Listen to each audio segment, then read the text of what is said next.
स्वागत है आपका द नॉवल एक्सप्लेनर चैनल पर। यहाँ कहानियाँ सिर्फ सुनाई नहीं जाती, बल्कि आपको एक ऐसी दुनिया में ले जाती हैं जहाँ हर किरदार के पास है एक छुपा हुआ राज। कभी अरबपतियों की अनकही दास्तान, कभी फैंटेसी और रहस्यमयी ताकतों का खेल, और कभी ऐसा सस्पेंस जो आपकी धड़कनें बढ़ा देगा। हर एपिसोड में मिलेगा नया ट्विस्ट, नया रोमांच और ड्रामा का ऐसा तूफान जो आपको आखिरी तक बांधे रखेगा। तो तैयार हो जाइए, क्योंकि अब शुरू होती है वो कहानियां जो आपकी कल्पना से कहीं आगे हैं। एपिसोड 101 राष्ट्र की रीढ़ नहीं टूटनी चाहिए। अब कृपया रास्ता छोड़ दो और मेरे सरकारी काम में दखल मत दो, वेदांत सिंह ने एक हाथ से अपना घाव दबाते हुए और दूसरे हाथ से नयन पर पिस्तौल ताने हुए कहा, क्योंकि तुमने पहले मुझ पर गोली चलाई थी, तुम्हें गोली चलाने के अंजाम के लिए तैयार रहना चाहिए था। अब तुम्हें इसकी कीमत चुकानी होगी। अपने माता पिता से दया की भीख मांगने की उम्मीद मत करना, क्योंकि इससे कोई फर्क नहीं पड़ेगा। क्या तुम सच में उसे मार डालोगे? अनिका रायचंद ने वेदांत के कान में फुसफुसाया। हाँ, उसने मुझ पर गोली चलाई तो मैं पलटवार क्यों नहीं कर सकता? मैं भारतीय राष्ट्रीय सुरक्षा ब्यूरो का एक अधिकारी हूँ। बचपन से मैं किससे डरा हूँ? मैं यहाँ राष्ट्र का प्रतिनिधित्व कर रहा हूँ। अगर कोई मुझ पर हमला करता है तो वह पूरे देश पर हमला करता है। मैं यहाँ लोगों के लिए खतरा मिटाने आया हूँ, वेदांत ने धीमी आवाज में पर बड़े न्यायसंगत अंदाज में कहा। हालांकि उसकी आवाज इतनी तेज थी कि वहां मौजूद हर कोई उसे साफ सुन सकता था। नयन अपनी जगह पर हक्का बक्का खड़ा था। उसे उम्मीद नहीं थी कि उसकी किस्मत इतनी खराब निकलेगी, क्योंकि आज उसने जो भी अनुमान लगाए थे उनमें से कुछ भी उसकी उम्मीद के मुताबिक नहीं हुआ। ये बेटा वेदांत नहीं, मिस्टर वेदांत, नयन ने अनजाने में गलती कर दी। मुझे विश्वास है कि उसे देश के खिलाफ कोई शिकायत नहीं है। हम इस घटना के लिए मुआवजा देंगे। क्या आप कृपया? इंस्पेक्टर विनोद आगे बढ़ा और धीमी आवाज में बोला। अगर इस बिगड़ैल बच्चे की ऐसी जिंदगी होती और फिर भी वह देश के खिलाफ शिकायत करता तो वेदांत ने अब तक उसे गोली मार दी होती। वो समझ नहीं पा रहा था कि ये रईसजादे क्या सोचते हैं। सामाजिक सीढ़ी के ऊपरी पायदान पर रहकर जीवन की सभी विलासिताओं का आनंद लेते हुए फिर भी लगातार शिकायत करते रहते हैं और दुनिया को दोष देते हैं। वेदांत यह नहीं समझ पाया कि ये लोग जो हर दिन आज़ादी से जीते हैं, खाते पीते हैं और रेसिंग कारें चलाते हैं, इतनी नफरत क्यों पालते हैं। शायद उनके एक वक्त के खाने का खर्च एक आम आदमी की एक महीने की तनख्वाह हो सकता है, या एक मामूली सी दिखने वाली कार एक परिवार की सालाना कमाई के बराबर हो सकती है। लेकिन अपनी शक्ति और विशेषाधिकारों का आनंद लेते हुए उन्होंने कभी समाज या देश के लिए योगदान करने के बारे में नहीं सोचा। वेदांत की नज़रों में वे सिर्फ जोक थे। जब वो विदेश में सैनिक था, वेदांत कभी कभी पहाड़ी इलाकों के गरीब बच्चों को स्कूल भेजने में मदद करने के लिए पैसे दान करता था। उसे विश्वास था कि हालांकि शिक्षा ही मुक्ति का मार्ग न हो, ज्ञान वो दौलत है जो अपनी मेहनत से कमाई जाती है, दिमाग में अंकित होती है और जिसे कोई छीन नहीं सकता।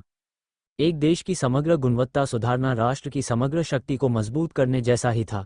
क्या वेदांत अपने देश से प्यार करता था? खासकर नहीं, लेकिन उसे उस मिट्टी से गहरा प्यार था जिसने उसे पाला था, और उन लोगों से भी जो अपनी गरीबी के बावजूद समाज में योगदान करते थे। शिक्षा एक राज्य को समृद्ध कर सकती है, और यह बात बिल्कुल सही है। एक उच्च शिक्षित व्यक्ति निश्चित रूप से उस आवारा से कहीं बेहतर होता है जो दिन भर गलियों में घूमता रहता है।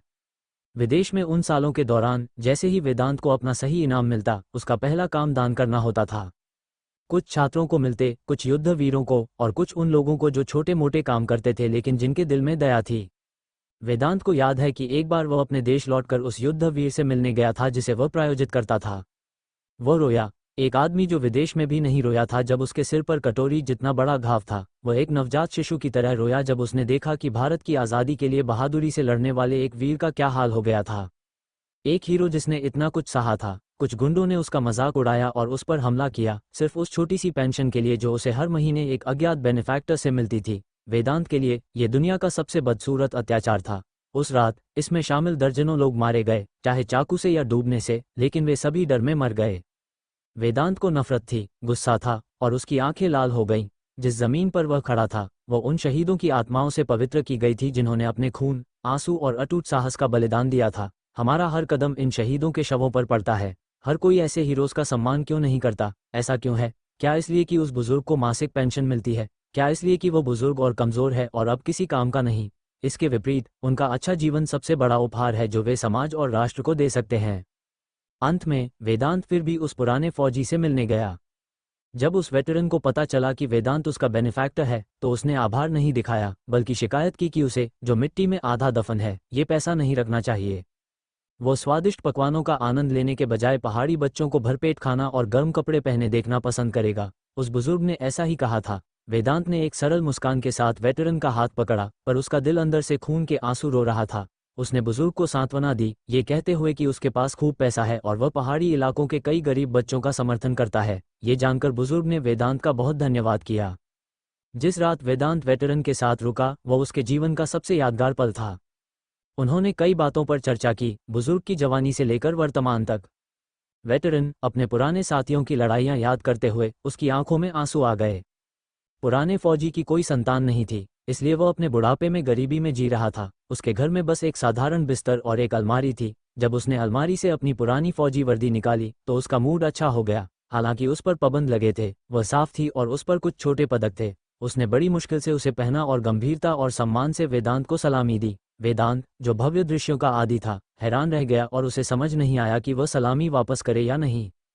अगले दिन जब वेदांत चला गया तो उसने बुजुर्ग से सिर्फ एक बात कही, जब तुम दुनिया से चले जाओगे तो मैं तुम्हारी अर्थी उठाऊंगा। बुजुर्ग ने इस सीधी बात पर आह भरी। लगता है हमें बुजुर्गों को अभी भी याद रखा जाता है। हम बलिदान देने से नहीं डरते, मोर्चे पर जाने से नहीं डरते, लेकिन हमें सिर्फ डर लगता है कि लोग हमें भूल जाएंगे, उन शहीदों को भूल जाएंगे जो जमीन में गहरे दफन हैं। 2 साल बाद बुजुर्ग शांति से निधन हो गया। जैसा कि उसके पड़ोसियों ने बताया, वेदांत ने अपना वादा निभाया और स्वयं अर्थी उठाकर शहर के एक शहीद स्मारक तक ले गया। वेटरन की इच्छा के अनुसार उसकी राख वहीं दफनाई गई और वेदांत ने अपने सारे संपर्कों का इस्तेमाल करके बुजुर्ग का नाम स्मारक पर उत्कीर्ण करवाया। सब कुछ हो जाने के बाद वेदांत को एक अजीब सी खालीपन और आश्चर्य महसूस हुआ। इसलिए वेदांत को सबसे ज्यादा नफरत उन आत्म महत्वपूर्ण मूर्खों से थी जिनके पास ढेर सारे साधन होते हुए भी वे सिर्फ अपनी खुशियों की परवाह करते थे। जैसा कि पुरानी कहावत है, देश में कमियां और खून चूसने वाले हो सकते हैं, लेकिन रीढ़ की हड्डी नहीं होनी चाहिए। जब कोई व्यक्ति घायल होता है तो पहले अपनी मांसपेशियों और हड्डियों को ठीक करता है, और अगर कोई राष्ट्र अपनी रीढ़ की हड्डी खो देता है तो ये पूरे लोगों के लिए एक त्रासदी है। वेदांत, तुम्हें पहले खून रोकना चाहिए, नहीं तो तुम खून बहने से मर जाओगे, अनिका रायचंद ने वेदांत से तेजी से कहा, क्योंकि उसने देखा कि वेदांत के हाथों की दरारों से और ज्यादा खून बह रहा था, चमकीला और लाल। हाँ मिस्टर वेदांत, हम बाद में बात करेंगे। अभी के लिए आपको खून रोकना होगा। इंस्पेक्टर विनोद ने बगल से सलाह दी और नौकर को प्राथमिक चिकित्सा किट लाने के लिए नीचे भेजा। क्या इंस्पेक्टर विनोद के घर में चाकू है? मुझे एक तेज चाकू ढूंढो, मुझे उसकी जरूरत है। अनिका, जाओ और रिवॉल्वर से एक गोली निकाल कर दो, बारूद बाहर निकाल दो, बाद में घाव का इलाज करने के लिए मुझे उसकी जरूरत पड़ेगी, वेदांत ने पीले चेहरे के साथ कहा। हमें अभी अस्पताल जाना चाहिए, आप इस घाव को यहाँ हल्के में नहीं ले सकते, अनिका रायचंद ने तेजी से कहा। वह जानती थी कि बारूद घाव पर डालकर आग लगाने के लिए होता है ताकि बंदूक की गोली के घाव का इलाज किया जा सके, लेकिन उनके पास यहाँ कोई सप्लाईज या बेहोशी की दवा नहीं थी। पहला, ये तरीका बहुत दर्दनाक था, और दूसरा, अगर वेदांत ने गलती से कोई रक्तवाहिका को नुकसान पहुंचाया और रक्तस्राव हो गया तो सब कुछ खत्म हो जाएगा। अब बहुत देर हो चुकी है। इंस्पेक्टर विनोद, जाओ मुझे चाकू लाकर दो, एक कटार सबसे अच्छा रहेगा, वेदांत ने शांत भाव से कहा। इंस्पेक्टर विनोद तेजी से बाहर से लौटा, उसके हाथ में एक मिलिट्री कटार थी। वेदांत ने ब्लेड की धार जांची, उसे एक्सेप्टेबल पाया और फिर कहा, क्या कोई छोटी बोतल मिल सकती है? मुझे डर है कि मैं अपनी जबान काट सकता हूँ। क्या धागे का एक गुच्छा चलेगा? इंस्पेक्टर विनोद ने सावधानी से पूछा। ऐसा लग रहा था कि वेदांत इसे खुद ही ठीक करने वाला था। एक खूंखार आदमी जैसा उसने अपने जीवन में कभी नहीं देखा था। वह चलेगा, बस मेरा मुंह बंद कर सके। सब कुछ तैयार हो जाने के बाद वेदांत ने सभी से कहा, आप सब पहले बाहर जाओ, मैं इसे ठीक करने के बाद आपको वापस बुलाऊंगा। ये देखकर कि अनिका रायचंद अभी भी बहुत बोझिल दिख रही थी, वेदांत ने उसे जोर से गले लगाया और उसके माथे पर चूमा, ये कहते हुए, चिंता मत करो, मेरा सपना इतना बड़ा है कि इसे पूरा किए बिना मैं मर नहीं सकता। मैं उस सपने को पूरा किए बिना मरने को तैयार नहीं हूँ। अनिका रायचंद ने वेदांत को हल्के से मारा, उसकी आंखों में आंसू भर आए थे और वह गला रुंधे हुए बोली, तुम बिल्कुल मर नहीं सकते। अगर तुम मरे तो मैं तुम्हें कभी माफ नहीं करूंगी। अगर तुम जीवित रहे तो मैं तुम्हें ये सपना पूरा करने दूंगी। उसने एक चुंबन से अपनी बातों पर मुहर लगा दी और कमरे से बाहर निकल गई। हर कदम पर 3 बार मुड़कर पीछे देखा। वेदांत ने एक कड़वी मुस्कान के साथ कटार को छुआ और कहा, आज मैं जीवित रह पाता हूं या नहीं, ये तुम्हारी धार पर निर्भर करता है। फिर एक लाइटर का उपयोग करके कटार को संक्षेप में साफ करने के बाद उसने उसे अपने कंधे के पास की मांसपेशी में घुसा दिया। जब कटार की नोक गोली के खोखे से टकराई तो वेदांत रुक गया। पहले धागे के गुच्छे को दांतों से दबाया और कई धीमी गुर्राहटें छोड़ी। फिर उसने गोली के खोखे के चारों ओर की सारी मांसपेशी काट दी और चिमटी से उसे बाहर निकाल लिया। इस प्रक्रिया के दौरान वेदांत के कार्य बहते बादलों की तरह सहज और धारा प्रवाह थे, बिना किसी रुकावट के। बाहर इंतजार कर रहे सभी ने अपनी मुठ्ठियां कस लीं, बेसब्री से वेदांत के अंतिम परिणाम का इंतजार कर रहे थे। अचानक कमरे से धीमी गुर्राहट की एक श्रृंखला आई। बिना ध्यान से सुने उन्हें ठीक से समझना मुश्किल था।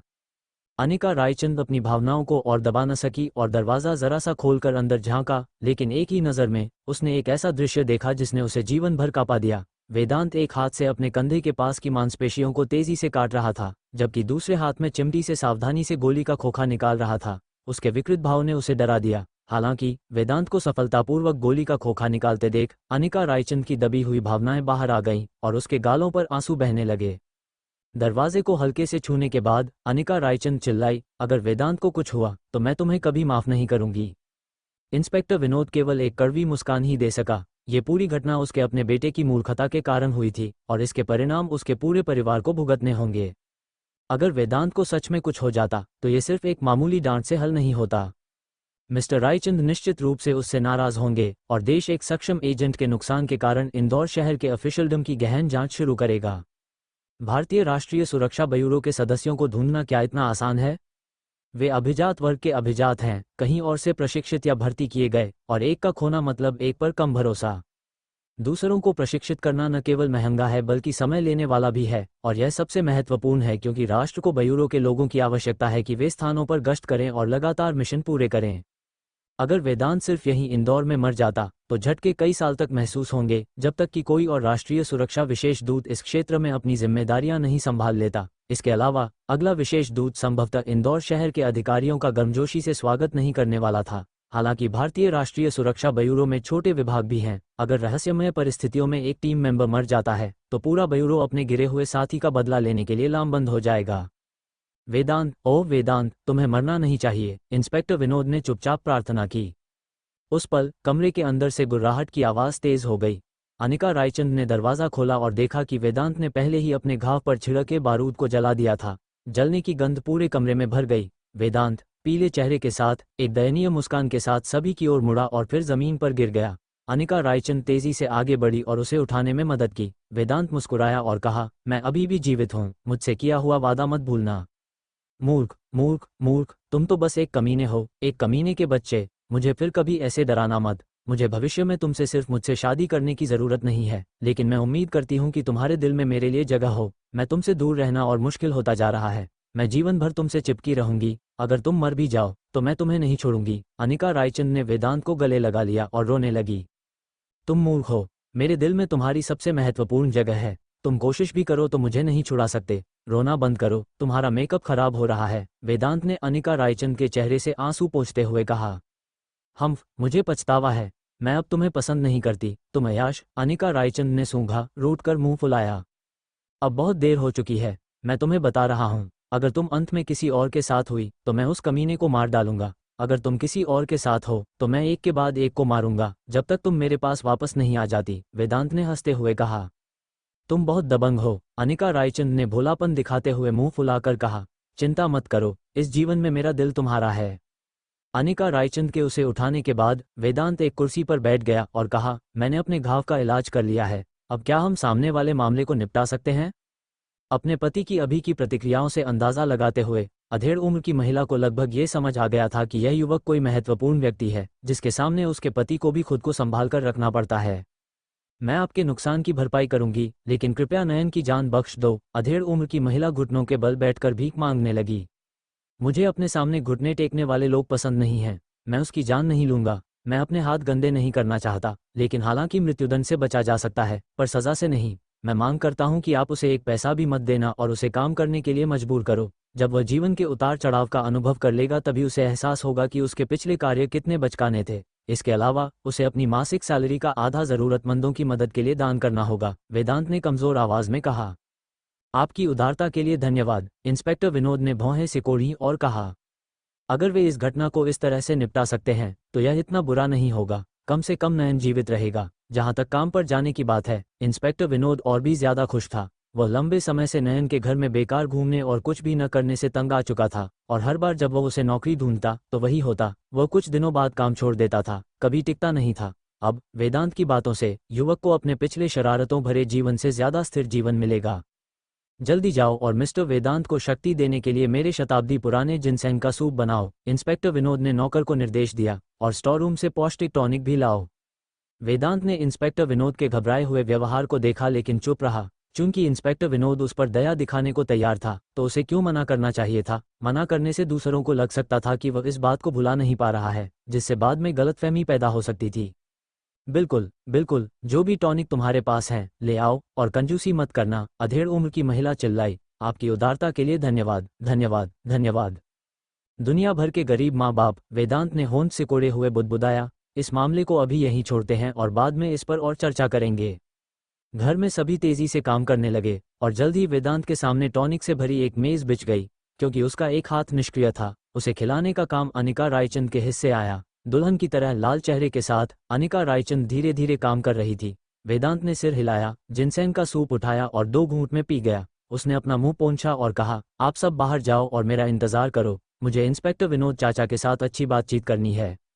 एक बार जब सभी चले गए तो वेदांत ने एक सिगरेट जलाई और धीरे से पूछा, मुझे नहीं पता कि इंस्पेक्टर विनोद चाचा की अभी भी कोई महत्वाकांक्षा है या नहीं। उसने सवाल को चतुराई से कहा, सीधे मुद्दे पर आकर, और इंस्पेक्टर विनोद को हैरान कर दिया। कुछ देर हकलाते हुए इंस्पेक्टर विनोद ने अटपटा सा जवाब दिया, हाँ, कुछ महत्वाकांक्षा तो है, किसे नहीं होती थोड़ी महत्वाकांक्षा। इंस्पेक्टर विनोद अब वेदांत के साथ बातचीत या मजाक करने की हिम्मत नहीं कर रहा था। उसके जैसे व्यक्ति के लिए सारे पत्ते खोल देना बेहतर था, अन्यथा अगर उसकी चालाकी पकड़ी गई तो दोनों पक्षों के लिए स्थिति बदतर हो जाएगी।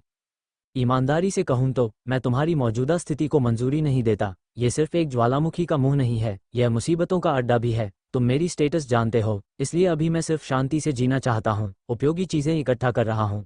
फिर भी ये भविष्य में मुझ पर या मेरे करीबियों पर हमले का बहाना बन सकता है। वेदांत ने धीमी आवाज में एक कटोरे में अपनी सिगरेट बुझाई। इसलिए मैं तुम्हारे पास आया हूँ, ये देखने के लिए कि तुम इस मामले के बारे में क्या सोचते हो।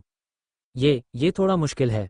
मैं हाल ही में लगातार निगरानी में रहा हूँ, खासकर मेरे दुश्मन जो लगातार मेरी पृष्ठभूमि खोदते रहते हैं। हालांकि मेरे लोग हर बार पासा पलटने में कामयाब रहते हैं, लेकिन अगर यह बार बार होता है तो यह अच्छा नहीं लगता। आखिरकार आप लोगों को बार बार परेशान नहीं कर सकते, इंस्पेक्टर विनोद ने ईमानदारी से कहा। फिर आदत के अनुसार सिगरेट के लिए हाथ बढ़ाया, लेकिन वेदांत के पट्टी वाले हाथ को देखकर अपना हाथ पीछे खींच लिया।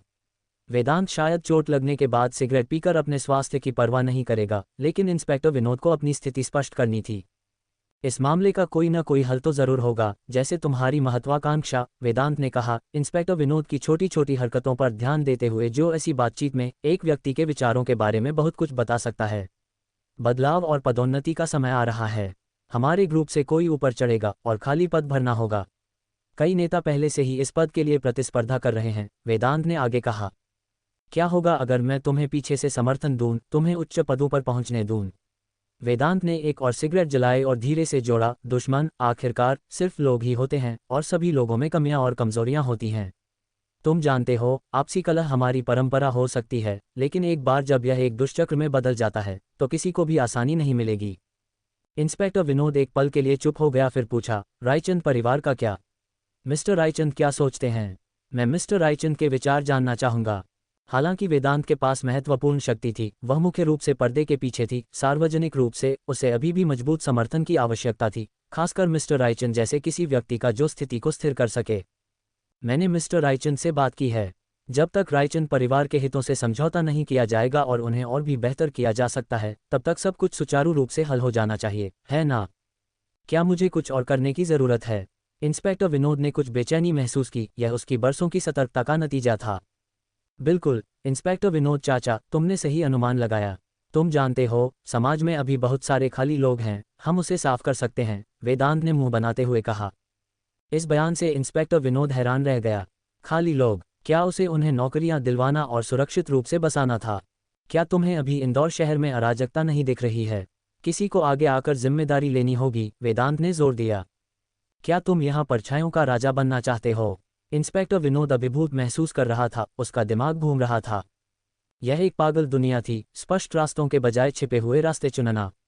वह जानता था कि अन्य क्षेत्रों में भी लोग समान रणनीति में संलग्न हो सकते हैं, लोगों को प्यादों की तरह इस्तेमाल करते हैं जिन्हें मुसीबत के पहले संकेत पर छोड़ दिया जाता है, शायद अपने निशान भी मिटा देते हैं।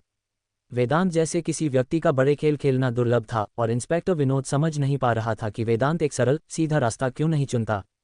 मैं बस एक कंपनी शुरू कर रहा हूँ, वो भी बहुत वैध। कौन जानता है, शायद ये इंदौर शहर के जीडीपी को भी बढ़ा दे, वेदांत ने मुस्कुराते हुए कहा। क्या तुम नहीं चाहते कि इंदौर शहर तुम्हारे नेतृत्व में समृद्ध और स्थिर हो? इस प्रलोभन ने इंस्पेक्टर विनोद को चुप करा दिया। वह अच्छी तरह जानता था कि पूरे शहर को सुलझाना कितना मुश्किल था और बाद में उसकी उपलब्धियां कितनी महत्वपूर्ण होंगी। वह निश्चित रूप से ऊंचा चढ़ सकता था, लेकिन किस जोखिम पर? लेकिन क्या स्थिति सच में वैसी ही थी जैसा वेदांत ने बताया? निश्चित रूप से वह पूरी तरह से इस बिजनेस से बच सकता है, लेकिन क्या उसके अधीनस्थ ऐसा करेंगे? यह अतार्किक था। लोग आजकल इतनी जल्दी भड़क जाते थे, यहाँ तक कि खाने पर ली हुई सीट पर भी झगड़ा कर लेते थे। क्या वह सच में अपने अधीनस्थों को नियंत्रण में रख सकेगा? शुरू में कुछ दांव पेंच जरूर होंगे, लेकिन तुम्हें लंबी अवधि का सोचना होगा। इंदौर शहर में मौजूदा स्थिति काफ़ी अराजक है और यही खाली लोग हर दिन मुसीबत पैदा कर रहे हैं। अगर हम उनकी ऊर्जा का उपयोग कर सकते हैं, धीरे धीरे उनकी भावना को संयमित कर सकते हैं, तो मुझे विश्वास नहीं है कि वे विलासिता का जीवन जीने के आदी होने के बाद अवैध गतिविधियों में शामिल होते रहेंगे, वेदांत ने समझाया। ये बहुत कुछ समझने जैसा है। भविष्य में भी इस घटना को पूरी तरह से खत्म करना संभव नहीं होगा। यह मुद्दा बहुत गहरा है, इंस्पेक्टर विनोद ने गंभीर चेहरे के साथ कहा। मैं जानता हूं कि यह तुम्हें मुश्किल स्थिति में डालता है, इसलिए मैं जोर नहीं दूंगा, वेदांत ने कंधे उचकाते हुए कहा। मैंने सब कुछ तुम्हारे सामने स्पष्ट कर दिया है। तुम क्या सोचते हो? क्या तुम मुझे निश्चित जवाब दे सकते हो? लेकिन अगर मैं एक कदम ऊपर चढ़ता हूं, इंस्पेक्टर विनोद ने एक पल सोचा और पूछा, तो कोई मेरी जगह यहाँ नीचे लेगा, है ना? उस समय क्या तुम्हें मुझसे कुछ भी नहीं मिलेगा? ये रायचंद परिवार के लाभ के लिए है। जो व्यक्ति तुम्हारी जगह लेगा वो रायचंद परिवार के बाहरी दायरे से होगा। अगर तुम ऊपर चढ़ भी जाते हो तो भी क्या तुम्हारे लोग तुम्हारी बात नहीं सुनेंगे? क्या तुमने पद का रौब हिम्मत तोड़ देता है नहीं सुना? इंस्पेक्टर विनोद को अभी भी असमंजस में देखकर वेदांत केवल निराशा में अपने हाथ फैला सकता था और कह सकता था, अब सब तुम पर है, चाहे तुम इस जहाज पर सवार होते हो या किनारे रहते हो। बस याद रखना, कई और लोग हैं जिन्हें इस अवसर की आवश्यकता है। इंस्पेक्टर विनोद ने अपनी मुठ्ठियां कस लीं, बहुत देर तक सोचा और फिर अपना हाथ बढ़ाया, ये कहते हुए, व्यापार करके खुशी हुई।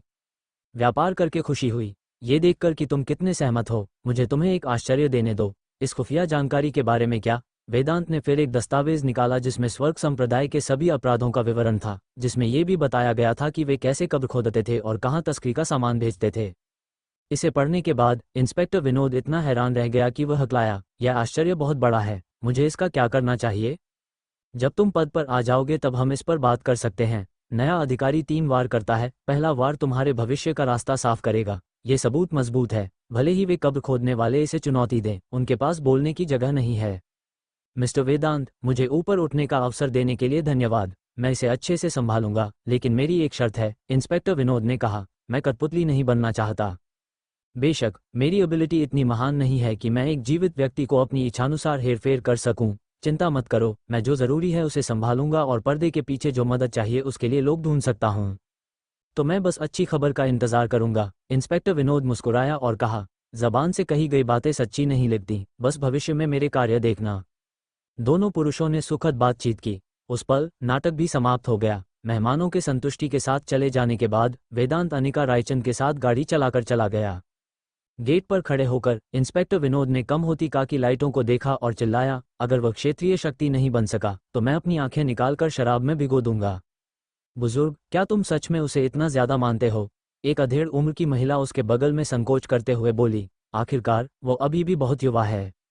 अपनी छोटी छोटी चालें बंद करो। यह आदमी ऐसा नहीं है जिसे हम नाराज करने का जोखिम उठा सकते हैं। एक गलती और सब कुछ बर्बाद हो जाएगा। तुम्हें रोने की भी जगह नहीं मिलेगी। इंस्पेक्टर विनोद ने ठंडी आवाज में कहा, देर हो रही है, नयन को सोने दो और कल मैं उसे नौकरी दिलाने के लिए किसी संपर्क को फोन करूंगा। उसे बता दो अगर वह जीना चाहता है तो उसे बदमाशी नहीं करनी चाहिए।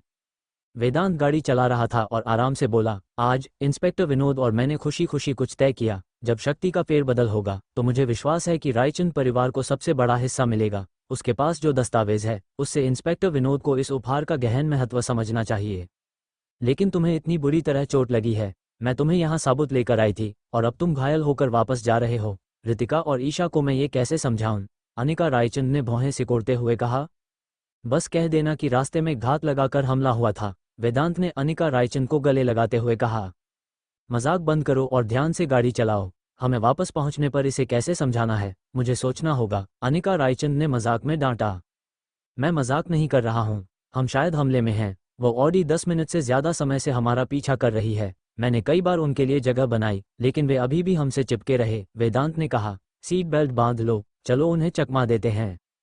वेदांत फिर ब्लैक ड्रैगन के घर की ओर तेजी से बढ़ गया और एक फोन कॉल किया। उसे नीचे से मदद के लिए तैयार रहने का निर्देश दिया। पीछे वाली ऑडी लगाम से छूटे जंगली कुत्ते की तरह व्यवहार कर रही थी। वेदांत की गाड़ी का बेरहमी से पीछा कर रही थी। स्पष्ट रूप से वेदांत जहां भी जाता उसका पीछा करने का इरादा था।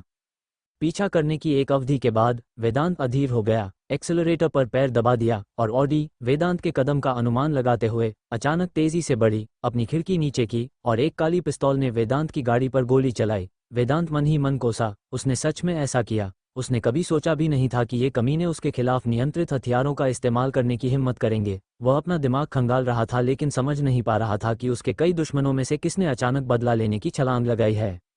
हम उनसे ठीक से खेलते हैं, कसकर पकड़ लो, वेदांत ने ठंडी आवाज में कहा, अनिका रायचंद को संकेत देते हुए। इससे पहले कि उसने ब्रेक्स जोर से दबा दिए, अपनी गति कम की, फिर जानबूझकर ऑडी के पिछले हिस्से में टक्कर मारी। धमाका, धमाका, धमाका, वेदांत ने लगातार ऑडी के पिछले हिस्से में टक्कर मारी। ऑडी आखिरकार दबाव में संघर्ष करने लगी। उसके पीछे के टायर फिसल रहे थे, पूरी का बाएं दाएं डोल रही थी जैसे नियंत्रण से बाहर हो। आगे वाली ऑडी का सनरूफ किसी ने खोला, कोई बाहर निकला, बंदूक पकड़े हुए और वेदांत की कार की विंडशील्ड पर लगातार गोली चलाई। शीशे पर गोली के छेद और भी स्पष्ट होते जा रहे थे। वेदांत भौहें सिकोड़ी, तेजी से बढ़ी और फिर से कार में टक्कर मारी। हमलावर संतुलन खो बैठा और बंदूक उसके हाथ से फिसल गई। अब ऑडी का पिछला हिस्सा बुरी तरह धंस गया था और पीछे के टायर कभी कभी फिसलते थे, जिससे पूरी चीज टेढ़े चलते केकड़े जैसी दिख रही थी। सावधान रहो, वेदांत, अनिका रायचंद ने हैंडल पकड़ा और कहा। उसकी आवाज कांप रही थी, हर टक्कर से उसे चक्कर आ रहे थे। आगे पीछे का झोंका सुखद नहीं था। ये तो छोड़ो कि वेदांत कभी कभी तेज रफ्तार से पीछा करने के लिए दूर हट जाता था, जिससे अनिका रायचंद को लगभग उल्टी आ गई। मुझ पर विश्वास करो, हम दुर्घटनाग्रस्त नहीं होंगे, वेदांत ने आश्वासन दिया। विदेशों से मिली मेरी स्किल्स मजबूत हैं, बिना ड्रिफ्टिंग के 200 मील से ज्यादा गाड़ी चलाना। अगर कोई वेदांत और उस पर हमला करने की कोशिश नहीं कर रहा होता तो अनिका रायचंद बस वेदांत को 2 थप्पड़ मारना चाहती थी। विदेश में ट्रैफिक का माहौल कैसा होता है? और घरेलू ट्रैफिक का क्या? विदेश में आप 1 घंटे तक गाड़ी चला सकते हैं बिना किसी आत्मा को देखे, जबकि घर पर आप ट्रैफिक जाम से बचने के लिए आभारी होंगे। जब वेदांत ने ये कहा तो उसने एक सिगरेट जलाई। निकोटीन की गंध ने उसे शांत रहने में मदद की। एक गहरा कश लेने के बाद और सिगरेट को खिड़की से बाहर फेंकते हुए उसने कहा, कसकर पकड़ लो, मैं इस बच्चे की कार और उसे भी बर्बाद कर दूंगा। वेदांत अचानक फिर से ऑडी की ओर तेजी से बढ़ा, जिसके परिणामस्वरूप एक और भयंकर टक्कर हुई। ऑडी के शरीर को ज्यादा नुकसान हो रहा था और पीछे का दरवाजा जो वेदांत से टकराया था अब जमीन पर घिसट रहा था, आग की लकीर छोड़ रहा था। वेदांत की कार को देखकर सामने पर कुछ छोटे खरोंच के अलावा वह नए जैसी अच्छी थी। वेदांत बार बार टक्कर मारने की हिम्मत कर रहा था क्योंकि इसका एक कारण था। उसकी गाड़ी पहले क्षतिग्रस्त हो गई थी और एक बॉडी शॉप में रिपेयर की गई थी। उसने अनिका रायचंद की कार आजमाई लेकिन उसे पसंद नहीं आई, इसलिए उसने गुप्त विभाग से एक और कार मांगी जिसके बारे में टॉम काफी कूल था। दुनिया के शीर्ष प्रोफेशनल में से किसी एक का कार उधार लेना, भले ही वो कभी वापस न की जाए, सालाना बैठक में डींग मारने लायक कुछ था। इस कार का काफी बैकग्राउंड था। इसे टॉम के अधीन सबसे स्किल्ड व्यक्ति द्वारा संशोधित किया गया था। वाहन की मजबूती सुनिश्चित करने के लिए दरवाजों और सामने जैसे महत्वपूर्ण हिस्से एयरक्राफ्ट कैरियर ग्रेड मेटल से बने थे और खिड़कियां भी टेम्पर्ड ग्लास की थीं। वे प्रभावों का सामना कर सकते थे लेकिन कई हिट का नहीं। हालांकि वे ड्राइवर और यात्रियों को प्रभावी ढंग से बचा सकते थे।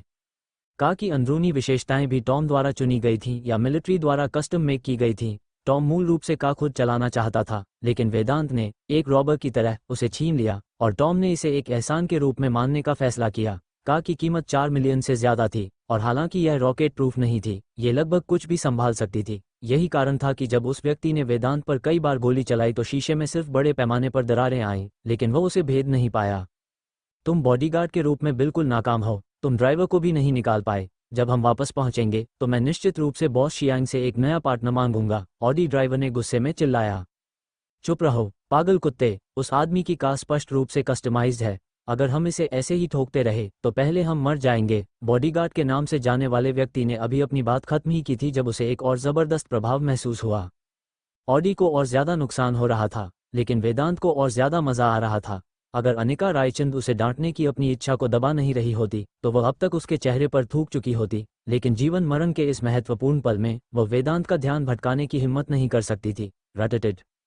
यह एक सबमशीन गन की आवाज थी। ये सुनकर वेदांत ने स्टीयरिंग व्हील को जोर से घुमाया ताकि आने वाले हमले से बच सके। वह ये जांचने की इच्छा नहीं रखता था कि लगभग टूटे हुए शीशे कितने गोलियों का सामना कर सकते हैं। लगातार चकमा देना और पलटवार करना, साथ ही तीव्र एकाग्रता ने वेदांत के पट्टी वाले घावों को खराब करना शुरू कर दिया। उसका ताज़ा खून धीरे धीरे पट्टी के नीचे से रिसने लगा, उसके दागदार सीने से रिसता हुआ उसकी पैंट तक। अनिका रायचंद ने अपने होंठ काट लिए और अपना छोटा हाथ उसके घाव पर हल्के से दबाया, ये कहते हुए, तुम्हारा घाव फट गया है, चलो अब उनसे और उलझना नहीं चाहिए और जल्दी घर चलते हैं। धिक्कार है, अगर मैं अच्छी स्थिति में होता तो मैंने उन सभी को मार डाला होता, वेदांत गुर्राया। क्या तुम बंदूक चला सकती हो? अनिका रायचंद ने पलक झपकाई और सक्रिय रूप से वेदांत के सीने से डेजर्ट ईगल पिस्तौल निकाली, कार की खिड़की खोली और कहा, क्या तुम्हें लगता है कि मैंने विदेश में इतने साल कुछ भी नहीं सीखा? मैं बंदूक के बारे में थोड़ा जानती हूँ। धमाका धमाका, 2 गोलियां चलाने के बाद डेजर्ट ईगल पिस्तौल चुप हो गई। वेदांत ने अनिका रायचंद पर नजर डाली और देखा कि उसके हाथों से खून बह रहा था, बंदूक के जोरदार झटके से चोट लगी थी। वेदांत ने अपना दाहिना हाथ बढ़ाया, अपनी कमीज फाड़ दी और एक टुकड़ा अनिका रायचंद को दिया, सांत्वना देते हुए कहा, इसे अभी अपने चारों ओर लपेट लो। मैं इस बारे में लापरवाह था, बंदूक को जोरदार झटके के लिए संशोधित किया गया था। अब मुझे बंदूक दो और बस कसकर बैठो। नहीं, अनिका रायचंद ने कपड़ा दांतों से काटते हुए और गांठ बांधते हुए कहा, उसकी आंखें दृढ़ थीं। मैं तुम्हारी औरत हूं और मुझे तुम्हारे लिए कुछ करना चाहिए। इसके अलावा यहाँ सिर्फ तुम शामिल नहीं हो, इस काम में हम दोनों हैं। इससे पहले कि वह अपनी बात खत्म कर पाती, वेदांत ने अपने हाथ से उसका मुंह ढक लिया, उसके सिर को अपने कंधे पर कोमलता से धकेला। जान, मुझे बंदूक दो। अपने हाथों को देखो, वे पहले ही घायल हो चुके हैं। तुम्हारे हाथ इतने मुलायम और गोरे हैं, अगर निशान पड़ जाए तो हम क्या करेंगे? भले ही तुम्हें परवाह ना हो, मुझे परवाह है। अब मुझे बंदूक दो और मेरी सहायक महिला बनो, मुझे दिखावा करने दो। अनिका रायचंद ने संकोच किया, फिर बंदूक वेदांत की हथेली में रख दी और शर्मा कर उसके गाल पर चूमा। वेदांत उपहास किया, सिर्फ उस चुंबन के लिए मैं तुम्हें चोट नहीं लगने दे सकता। उसने फिर खिड़की नीचे की, डेजर्ट ईगल पिस्तौल बाहर निकाली और आगे वाली ऑडी के पीछे के टायरों पर कई गोलियां चलाईं। ऑडी पलट गई, सड़क किनारे खाई में जा गिरी। बिना गति धीमी किए या रुके, वेदांत और भी तेजी से आगे बढ़ा। तभी अनिका रायचंद ने धीरे से सांस छोड़ी। जब उसने रेयर व्यू मिरर में देखा तो उसे दूर से जलती हुई ऑडी ही दिखाई दी, लगातार धमाकों की आवाजें आ रही थीं। वेदांत, अब सुरक्षित है, चलो गति धीमी करते हैं, अनिका रायचंद ने कहा। वेदांत ने सिर हिलाया, नहीं, कहीं ऐसा ना हो कि उनके कोई लोग यहाँ कहीं छिपे हुए हों। गति धीमी करने से हमारी मौत को तेजी से लाएगी। तुम ठीक हो? वेदांत ने अनिका रायचंद का छोटा हाथ पकड़ा और उसके घाव की जांच की। मैं ठीक हूँ, लेकिन तुम्हारी हालत चिंताजनक है, हमें जल्दी अस्पताल जाना होगा, अनिका रायचंद ने तेजी से कहा। अगर मैं तुम्हें यहाँ नहीं लाती तो ये सब नहीं होता। उसकी बात करते करते उसका मूड खराब हो गया। वेदांत ने अनिका रायचंद के मुलायम, दूध जैसे गाल को सहलाया, मुस्कुराते हुए, अगर मैं भविष्य में इतनी खूबसूरत महिला से शादी कर सकता हूँ तो मैं इतनी छोटी सी बात के लिए तुम्हें दोष देने के लिए बहुत खुश हूँ। धत, तो तुम में हिम्मत है कि भविष्य में सिर्फ मुझसे शादी करो? अनिका रायचंद ने असंतुष्ट होकर मुंह फुलाया। तुम एक दिल तोड़ने वाले हो, एक बुरा आदमी जो औरतों को परेशान करता है। सच बताओ, क्या तुम दूसरी औरतों से मिल रहे हो? क्या कहा? वेदांत बहरा होने का नाटक किया, भौहें सिकोड़ते हुए, मुझे तुम्हारी आवाज़ सुनाई नहीं दे रही है। मैं तुमसे पूछ रही हूँ कि क्या तुम्हारी कोई और औरत भी है बाहर? अगर आज सच सच बता दिया तो माफ़ कर दूंगी, वरना अगर मुझे खुद पता लगाना पड़ा तो समझ रहे हो ना तुम? अनिका रायचंद ने ठंडी मुस्कान के साथ कहा। ये मत सोचना कि मेरे पास अपना खुफिया जाल नहीं है। किसी बड़े अपराधी की जांच करना मेरे बस की बात नहीं, पर एक मामूली औरत का पता लगाना, वो मैं दूध का दूध और पानी का पानी कर सकती हूँ। ये तो सच में नहीं है, वेदांत सिंह ने आंख के कोने में थोड़ी हरकत करते हुए कहा। चिंता मत करो, बस एक के बारे में बता दो, ठीक है? मैं किसी को भी नहीं बताऊंगी, तुम मुझ पर विश्वास करो, मैं बिल्कुल भी मुंहफट नहीं हूँ, मेरे होंठ एकदम बंद हैं, अनिका रायचंद ने ईमानदारी से कहा। पर वेदांत सिंह ने अपनी बेशर्म मुस्कान बिखेरते हुए चिढ़ाया, क्या तुम्हारा मुंह सच में इतना बंद है? हाँ, बंद है, बहुत बंद है, अनिका रायचंद ने कहा। तभी उसे लगा कि कुछ गड़बड़ है। हालांकि वेदांत सिंह के सवाल में कुछ भी गलत नहीं था, पर उसे इतना लंपट क्यों लग रहा था? अनिका रायचंद कोई भोली भाली लड़की नहीं थी। हाई स्कूल में उसने और उसकी सहेली ने चोरी छिपे कुछ जापानी वयस्कों वाली फिल्में देखी थीं, तो स्वाभाविक रूप से वो कुछ दृश्यों और शर्मनाक और भड़काऊ संवादों के बारे में जानती थी। अचानक उसे समझ आया कि वेदांत सिंह का बंद मुंह का मतलब राज रखने से बिल्कुल नहीं था, और वो शर्मा गई और उसके सीने पर मुक्का मारा। वेदांत सिंह उसका छोटा हाथ पकड़े हुए मुस्कुराया, कभी अपने पति को ये करके दिखाना। चल हट, कमीने। अनिका रायचंद आखिरकार अपने गुस्से से हार गई और वेदांत सिंह को पीटना शुरू कर दिया। मार खाने के बाद भी गुस्से में थी अनिका रायचंद ने मांग की, ये मत सोचना कि कुछ मामूली बातों से तुम बात बदल दोगे। मैं तुमसे आखिरी बार पूछ रही हूँ, तुम्हारी और कितनी औरतें हैं बाहर? ये शायद 2। वेदांत सिंह ने कुछ शर्मिंदगी से बड़बड़ाया। तुम्हें ये भी नहीं पता कि तुम्हारी कितनी औरतें हैं? क्या मेरी हिंदी मुझे व्यायाम शिक्षक ने सिखाई है? तुमने अभी सवाल के जवाब में सवाल ही तो पूछा, क्या तुम मुझसे ही पूछ रहे हो कि तुम्हारी कितनी औरतें हैं? अनिका रायचंद गुस्से से चिल्लाई। दो, वो दो हैं, कोई गलती नहीं, बिल्कुल कोई गलती नहीं, वेदांत सिंह ने गंभीरता से कहा। कौन है ये दो औरतें? अगर तुमने मुझे सीधा जवाब नहीं दिया तो मैं उन दोनों को तुम्हें मुझसे छीनने नहीं दूंगी, चाहे इसके लिए हम दोनों को गटर में मरना पड़े, अनिका रायचंद ने वेदांत सिंह का कान ऐंठते हुए जोर से कहा। जहर नाक के फन में, डंक ततैया के पीछे, पर दोनों से ज्यादा जहर औरत के दिल में। देखो अनिका ने अभी क्या कहा, इतनी गंभीर, इतनी सच्ची, इतनी कि वेदांत सिंह की हिम्मत नहीं हुई झूठ बोलने की। खांसते हुए उसने धीरे से कहा, एक का नाम शिया तियान है, वो मेरी बचपन की सहेली है, बचपन से ही मेरे साथ पली बड़ी है। अगर मेरे सबसे बुरे वक्त में वो ना होती तो शायद मैं पागल हो गया होता। ठीक है, मैं तुम्हारे बचपन के बारे में तो नहीं जानती, पर तुम्हारे शरीर के निशान बताते हैं कि वो अच्छा नहीं था। तुम्हें उस वक्त सच में एक सहारे की जरूरत थी। और दूसरी कौन है? अनिका रायचंद ने कहा। दूसरी दूसरी मुझे अभी याद नहीं आ रही, तुम मुझे थोड़ा सोचने का वक्त दोगी? वेदांत सिंह ने सावधानी से कहा, डरते हुए कि एक गलत शब्द अनिका रायचंद को उसकी जेब से पिस्तौल निकलवाकर उसे गोली मारने और उसे हत्या आत्महत्या में बदलने पर मजबूर कर देगा। उनकी दोनों आत्माएं स्वर्ग में पहुंच जाएंगी। वेदांत, अनिका रायचंद ने उसकी तरफ देखकर मुस्कुराते हुए कहा। हाँ प्रिय, क्या मैं तुम्हारे लिए कुछ कर सकता हूँ? वेदांत सिंह अपनी पीठ कार के दरवाजे की तरफ खिसकाते हुए धीरे से पूछा। तुम अभी भी मुझसे बातें छुपाने की हिम्मत कर रहे हो? मैं तुम्हें काटकर मार डालूंगी, आज तो मैं तुम पर पूरी तरह से टूट पड़ने वाली हूँ। अनिका रायचंद अचानक वेदांत सिंह की बाहों में कूद पड़ी और खरोंचने और काटने के मिश्रण से उस पर कुछ निशान बनाने में कामयाब रही। वेदांत सिंह ने अपने शरीर पर फैले दांतों के निशान देखे, एक अकथनीय दुख महसूस करते हुए। जो बोया था अब घुटनों के बल काट रहा था, पर कौन सोचता कि औरतों के साथ ज्यादा किस्मत ऐसी आफत बन सकती है। अगर आज तुमने सब कुछ नहीं बताया तो तुम गए काम से। अनिका रायचंद ने उसे काटने के बाद भी वेदांत सिंह की तरफ देखकर मुस्कुराते हुए कहा। मैं मान सकती हूँ कि शिया तियान नाम की लड़की तुम्हें मुझसे ज्यादा समय से जानती है, उसने तुम्हारे लिए मुझसे ज्यादा योगदान दिया है, मैं उसे भविष्य में सबसे ऊपर जगह भी दे सकती हूँ, पर क्या तुम्हें मुझे अपनी दूसरी औरत के बारे में ठीक से नहीं बताना चाहिए? तुम इतनी जिद्दी क्यों हो? वेदांत सिंह चिढ़कर और शर्मिंदा होकर अनिका रायचंद को अपनी तरफ खींचा और उसके होठों पर एक चुंबन दिया। कम जानने में तुम्हारा कोई नुकसान नहीं होगा। हम अनिका रायचंद वेदांत सिंह की हरकतों से घबराकर लाल हो गई और अपनी पूछताछ जारी नहीं रख सकी। कुछ देर चुप्पी के बाद उसने ऊपर देखा और गंभीरता से कहा, हम सभी दुखियारी औरतें हैं, तुम्हें हमें अच्छी तरह से रखना चाहिए।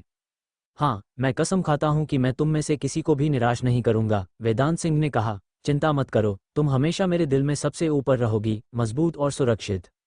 मुझे उसकी चिंता नहीं है, मुझे चिंता है कि तुम भविष्य में और बहनें घर ले आओगे। तुम्हें पता है पुरुष अपने निचले हिस्से को काबू नहीं कर सकते, अनिका रायचंद ने शरारती मुस्कान के साथ कहा। तो तुम्हें मुझे हर दिन सूखा देना होगा, इस तरह मेरे पास दूसरों के लिए मुसीबत खड़ी करने की ऊर्जा नहीं होगी, वेदांत सिंह ने दुष्ट मुस्कान के साथ कहा। तुम जानती हो, हर पुरुष का गोला बारूद सीमित होता है, एक बार जब वो खत्म हो जाता है तो वो दूसरों के लिए मुसीबत खड़ी नहीं कर सकता।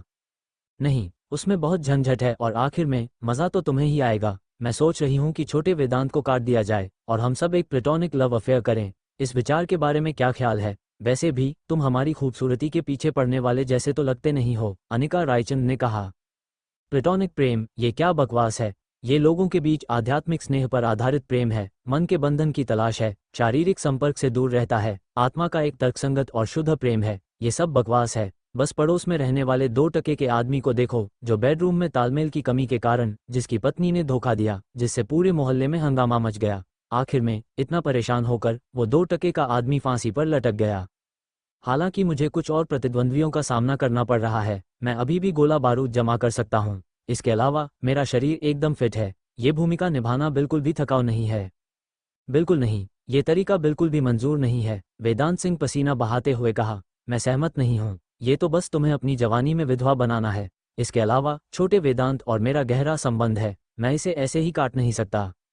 कल्पना करो कि एक दिन जब तुम सड़क पर चल रहे हो, एक खूबसूरत चेहरे और आकर्षक फिगर वाली औरत शादी का प्रस्ताव रखती है और जीवन भर के लिए प्लेटोनिक प्रेम प्रसंग का सुझाव देती है, और किसी भी उल्लंघन को रोकने के लिए वो तुम्हें हिजड़ा बना देती है। क्या ये सब बेमानी नहीं होगा? अगर तुम्हें हिजड़ा बना दिया गया है तो क्या तुम्हें फिर भी परवाह होगी कि तुम्हारी पत्नी खूबसूरत है या नहीं?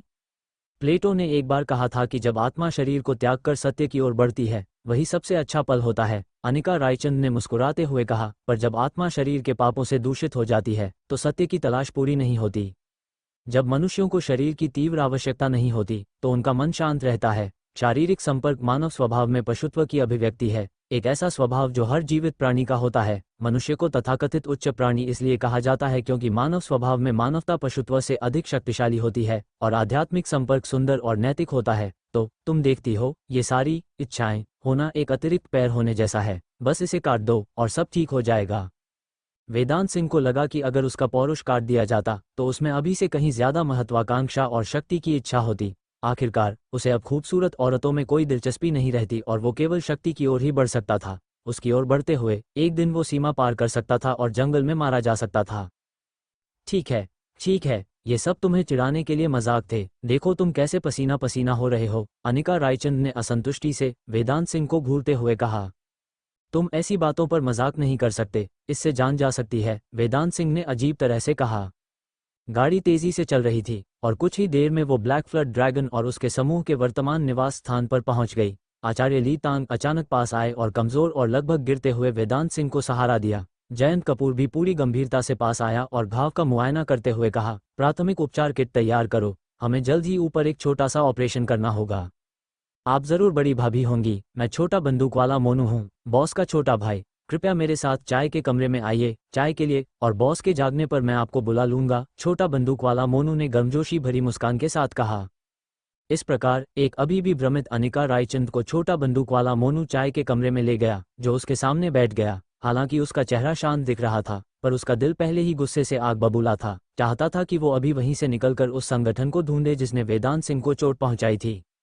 ये जानने के बाद कि वेदांत सिंह पर कैसे हमला हुआ था, छोटा बंदूक वाला मोनू ने उलझन में पूछा, जब आप दोनों पर हमला हुआ तब बॉस को गोली नहीं लगी थी, तो उनके शरीर पर गोली का घाव कहाँ से आया? अनिका रायचंद को हकलाते और कुछ भी कह पाने में असमर्थ देखकर छोटा बंदूक वाला मोनू ने गहरी सांस ली, खुद को गुस्सा दबाने पर मजबूर किया और सवाल बदला, बॉस गोली लगने के मामले को कैसे देखते हैं? वेदांत सिंह कहते हैं कि उनकी गोली लगने को हमले का हिस्सा माना जाए, अनिका रायचंद ने फुसफुसाते हुए कहा। चूंकि बॉस के अपने विचार हैं, तो हम उनके छोटे भाई बहन ज्यादा नहीं पूछेंगे। हालांकि भाभी, आपको एक बात जानने की जरूरत है, हमारे बॉस के साथ रहने का मतलब है तूफानों और बारिशों दोनों को गले लगाना। क्या आप इसे संभाल सकती हैं? छोटा बंदूक वाला मोनू ने एक भौं उठाते हुए कहा। इससे पहले कि अनिका रायचंद जवाब दे पाती, चाय के कमरे का दरवाजा खुल गया। वेदांत सिंह लड़खड़ाते हुए कमरे में आया, छोटा बंदूक वाला मोनू के सामने रखा कप उठाया, उसे गटक गया और कहा, मेरे मामले, खासकर मेरे पारिवारिक मामले, केवल मेरे नियंत्रण में हैं। दूसरों के विचारों पर ऐसे ही अंदाजा मत लगाओ। साथ ही असासिन की टेक्निक्स यहाँ मत लाओ। याद रखना, मुझे समर्थन चाहिए, कोई साजिश रचने वाला नहीं। ब्लैक फ्लड ड्रैगन के पास जाओ और अपनी सजा स्वीकार करो। वेदांत सिंह का उदासीन व्यवहार देखकर छोटा बंदूक वाला मोनू खड़ा हुआ और अनिका रायचंद को प्रणाम किया। माफ करना भाभी, ये पेशेवर आदत है, मैं विदेश में ऐसे ही बात करने का आदी हो गया हूँ। तो कोई बात नहीं, जो तुमने कहा वो भी सही है, पर मेरा मानना है कि जब तक वेदांत सिंह मुझे नहीं छोड़ते, मैं उन्हें स्वेच्छा से नहीं छोड़ूंगी, अनिका रायचंद ने मुस्कुराते हुए कहा। और अगर वेदांत सिंह मुझे छोड़ भी देते हैं तो मुझे उनसे अच्छी बात करनी होगी। वेदांत सिंह लड़खड़ाते हुए उस सीट पर बैठ गया जहां छोटा बंदूक वाला मोनू पहले बैठा था और कमजोर आवाज में कहा, मैं अभी किसी से तुम्हें घर भिजवा दूंगा। नहीं, मैं यहीं रहूंगी जब तक तुम सुरक्षित नहीं हो जाते, अनिका रायचंद ने दृढ़ता से कहा। पिछली बार मेरा अपहरण हो गया था और तुमने मुझे बचाया था। मैं जानती हूँ कि आंखें खोलकर किसी को न देखना कैसा लगता है। मैं तुम्हारे साथ यहीं रहना चाहती हूँ। हाँ, अगर तुम इंतजार करना चाहती हो तो इंतजार करो। मुझे लगता है कि ऑपरेशन के बाद मैं रात भर नहीं जागूंगा, वेदांत सिंह ने कहा। फिर जयंत कपूर एक कीटाणु रहित सफेद कोट में आया और कहा, बड़े भाई, शुरू करने का समय हो गया है। ठीक है, अगर तुम ऑपरेशन के दौरान बोर हो जाओ तो झपकी ले लेना, वेदांत सिंह ने कहा, इससे पहले कि उसे रोगी ले जाने वाली गाड़ी पर ले जाया जाता। वेदांत सिंह को एक अस्थायी ऑपरेशन टेबल पर रखा गया और जयंत कपूर ने एक कीटाणु रहित चीरा लगाने वाले यंत्र से वेदांत सिंह के खुद से बंधे घाव को साफ करते हुए कहा, हमें अब कीटाणु रहित करना होगा और मांस के अंदर मृत मांसपेशियों के ऊतक को भी हटाना होगा। क्या तुम तैयार हो? मैं अपनी जिंदगी में कभी नहीं डरा, बस बेहोशी की दवा लगाओ और ऑपरेशन शुरू करो, वेदांत सिंह ने सीधे सीधे कहा। बेहोशी की दवा की एक खुराक काफी नहीं होगी, मुझे कम से कम 2 चाहिए। खुद बेहोशी की दवा तैयार करने के बाद जयंत कपूर ने उसे वेदांत सिंह को दिया और उसके कमजोर होने से लेकर सो जाने का इंतजार किया। धत, ये घाव बस खून बहना बंद नहीं कर रहे, जयंत कपूर ने माथे पर नसें फूलते हुए चिल्लाया। बॉस के जागने के संकेत दिख रहे हैं, जल्दी से मुझे और बेहोशी की दवा लाओ। ब्लैक फ्लड ड्रैगन ने पास के एक डिब्बे से एक बेहोशी की दवा जल्दी से ली और जयंत कपूर ने सावधानी से रक्त वाहिकाओं से बचते हुए ऑपरेशन वाले चाकू से थोड़े जले हुए मांसपेशियों के ऊतक को काटा। धत तेरी, धत तेरी, धत तेरी, हमें इसके बाद निश्चित रूप से एक प्रोफेशनल चिकित्सक ढूंढना होगा। ये छोटे ऑपरेशन में संभाल सकता हूँ, पर अगर बड़ा ऑपरेशन हुआ तो मैं क्या करूँगा? जयंत कपूर ने गाली दी। जल्दी नीचे जाओ और मुझे कुछ साफ पट्टी लाओ और मुझे प्राथमिक उपचार किट से वो छोटी सफ़ेद बोतल लाओ। ब्लैक फ्लड ड्रैगन तेज था और 2 मिनट के भीतर जयंत कपूर को जो कुछ भी चाहिए था वो उसके सामने करीने से रखा गया था। जयंत कपूर ने सफ़ेद बोतल खोली, उसके अंदर के गाढ़े पीले तरल को वेदांत सिंह के घाव में डाल दिया। हालांकि वेदांत सिंह को बेहोशी की दवा दी गई थी, पर उसकी दवा प्रतिरोधक शक्ति मजबूत थी, जिससे अप्रत्याशित दर्द हुआ जिसने उसे नींद में अचानक जयंत कपूर की बांह जोर से पकड़ने पर मजबूर कर दिया, क्योंकि जयंत कपूर ने दवा के असर करने का इंतजार करते हुए दर्द सहा। गाढ़ा तरल वेदांत सिंह के घाव में आग की लपटों की तरह घुसा जो उसकी शेष मृत मांसपेशियों को जला रहा था। हालांकि इसमें वो स्वर्ण चमकदार सूरज को भी मात देने वाला दृश्य नहीं था जैसा कि अक्सर युद्ध कला या काल्पनिक उपन्यासों में सर्व औषधियों का वर्णन होता है, पर यह दवा सच में बहुत महंगी थी और कहीं भी खरीदने के लिए उपलब्ध नहीं थी। इस बार वेदांत सिंह के घाव को जल्दी ठीक करने के लिए जयंत कपूर ने अपना दिल कड़ा किया और उसके पास मौजूद दवा की एकमात्र छोटी बोतल का इस्तेमाल कर लिया। दवा बहुत शक्तिशाली थी, खून को जमा रही थी और मृत मांसपेशियों के ऊतक को बाहर निकाल रही थी, पर इसे लगाते समय थोड़ा दर्द जरूर हुआ। जब जयंत कपूर को लगा कि दवा अपने चरम असर पर पहुंच गई है, तो उसने पास रखे कप के पानी से घाव से बचे हुए औषधीय तरल को धोना शुरू कर दिया। हालांकि दवा चोट को ठीक कर सकती थी, पर इसे शरीर में ज्यादा देर तक नहीं रहना चाहिए था, वरना इसके परिणाम में एक हाथ बेकार हो जाता और आधे शरीर की नसें अपनी संवेदना खो देती। वेदांत सिंह ने धीरे धीरे जयंत कपूर का हाथ छोड़ा। जयंत कपूर ने देखा कि उसकी बांह बैंगनी पड़ गई थी। अगर मुझे बढ़ोतरी नहीं मिली तो मैं नौकरी छोड़ दूंगा, उसने कड़वाहट से सोचा। मैं तुम्हारा बदला भी हूं और तुम्हारा डॉक्टर भी। तुम मुझे एक पुरुष वेश्या क्यों नहीं बना देते और मुझसे पैसे क्यों नहीं कमाते? जयंत कपूर का दिल टूट गया था। उनमें सबसे छोटा होने के नाते उसके पास सबसे कम अधिकार थे। क्या तुम बेवकूफ स्वामी विवेकानंद की निस्वार्थ भावना से नहीं सीख सकते? उसने सोचा। हर बार जब हम मिलते हैं तुम कमीने मेरे पैसे के पीछे क्यों पड़े रहते हो? यही तो फर्क है। बॉस को विषनाशक दवा का टीका दो, जयंत कपूर ने कहा जैसे ही उसने अपना हाथ बेसिन में डाला और पानी में खून को खूबसूरत फूलों की तरह खिलते देखा। वेदांत सिंह ने खुद को बेहद भारी और थका हुआ महसूस किया, जैसे उसका शरीर जंग लग गया हो। उसे बिल्कुल भी हिलने की इच्छा नहीं थी। बड़ी मुश्किल से वेदांत सिंह ने अपनी आंखें खोली तो देखा कि अनिका रायचंद उसके पलंग के किनारे सो गई थी। उसने अपनी पूरी ताकत लगाकर उसके बालों को सहलाया, सोचते हुए कि ये लड़की कितनी जिद्दी और दिल तोड़ने वाली है। शायद उसने थोड़ी ज्यादा ताकत लगा दी थी और अनिका रायचंद ने अपनी धुंधली आंखें खोलीं तो वेदांत सिंह का पीला चेहरा उसे देखकर मुस्कुरा रहा था। उसने कुछ पलकें झपकाईं और अचानक बाहर भागी, फिर कुछ कमीनों के साथ वापस आए। वेदांत सिंह आग बबूला हो गया था। क्या तुम उन कोरियन धारावाहिकों की तरह नहीं हो सकती जहां तुम धीरे से कहती हो, मेरे प्रिय, तुम आखिरकार जाग गए। तुमने तो मुझे डरा ही दिया था, या कम से कम मुझे एक चुंबन देकर कहती, तुमने कड़ी मेहनत की है, पर तुम बाहर क्यों भागी और इन माहौल बिगाड़ने वाले कमीनों को क्यों ले आई? क्या तुमने आचार्य ली तांग को अपनी नाक को जाते हुए नहीं देखा जैसे वो कोई बंदर का तमाशा देख रहा हो? आचार्य ली तांग को देखकर वेदांत सिंह का मन किया कि वो उसे पीटे। जब दूसरे बीमार से मिलने आए तो वो टॉनिक और फल लाए। ये आदमी बस मोबाइल फोन लिए हुए था और वो भी शेक इट खेल रहा था। वेदांत सिंह को लगा कि वो आखिरकार इन बेईमान कमीनों के कारण होने वाली परेशानी से मर सकता है। जयंत कपूर ने वेदांत सिंह का माथा जांचते हुए कहा, बुखार उतर गया है, पर तुम कुछ समय के लिए कोई शारीरिक गतिविधि नहीं कर सकते। घाव भी अच्छी तरह ठीक हो गया है। क्या तुम घर जाने की योजना बना रहे हो या कुछ समय के लिए यहीं आराम करोगे? जयंत कपूर ने पूछा। मैं घर जाना चाहता हूँ, वेदांत सिंह ने घोषणा की, अब यहाँ और रुकने की हिम्मत न करते हुए और निर्णायक रूप से घर लौटने का विकल्प चुना। अनिका रायचंद आंखों में आंसू लिए पास आई। तुमने तो मुझे सच में डरा ही दिया था। अगर जयंत कपूर ने मुझे तुम्हारी चोट की सीमा के बारे में नहीं बताया होता तो मुझे पता भी नहीं चलता कि तुम्हारी कितनी मांसपेशियां मर चुकी थीं। कोई बात नहीं, ये बस एक छोटी सी चोट थी, कुछ गंभीर नहीं, वेदांत सिंह ने मुस्कुराते हुए कहा।